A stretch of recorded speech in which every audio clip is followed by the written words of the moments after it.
Welcome back to the channel. Today I'm going to share a simple process that players could use to improve the hand path in their backswing.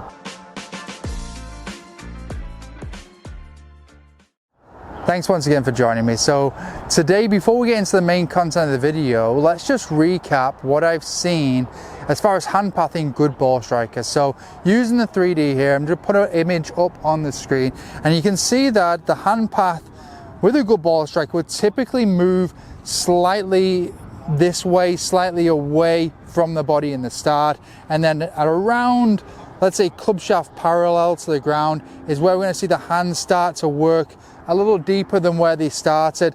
But what I see in really good ball strikers is the hands don't get too deep by the top of backswing.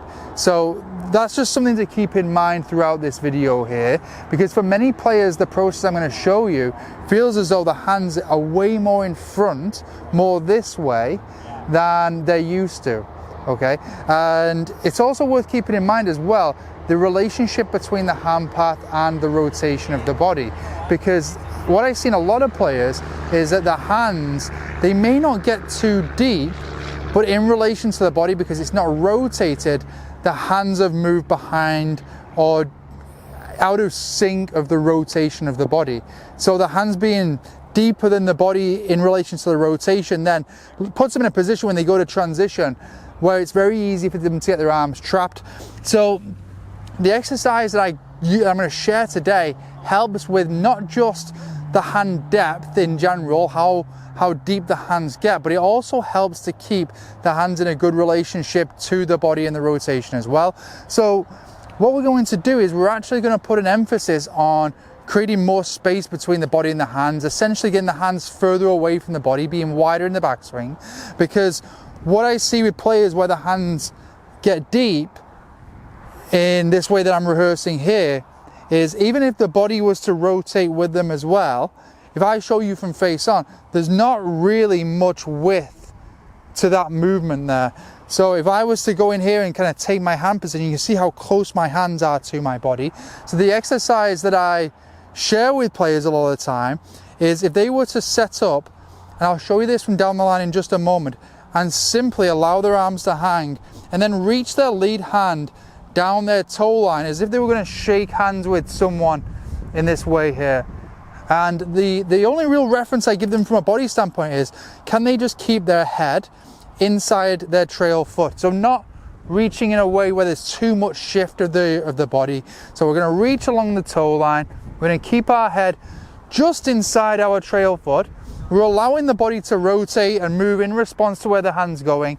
And then from there, just get a sense of taking the grip and getting where the hands are in relation to the body. And I'm just going to do that down the line now. So if I set up, I'm actually using the ball here so I can actually simulate what my movement would be in relation to the ball as well. I think that's always helpful when doing body rehearsal. So I'm going to allow my trail hand just to move out of the way. It can go wherever's comfortable. I'm going to reach down my toe line, just get a sense then of keeping my head just inside my trail foot. And I'm going to get as nice and long through this lead side as I possibly can. Rib cage, I'm going to feel as though it's down to the ground behind me. I'm going to take my grip there. And then for those players that feel as though they're shifting almost too much this way, that's where the ball visual is really helpful, because you can actually then watch the ball as you're doing this exercise and just start to get more comfortable with seeing the ball from maybe a little bit of a different spot in backswing. So that's the exercise I wanted to share. As simple as it is then you got to try and blend that into your golf movement, which just takes a little bit of time for a player to often digest and blend everything together. So then it becomes more about the process of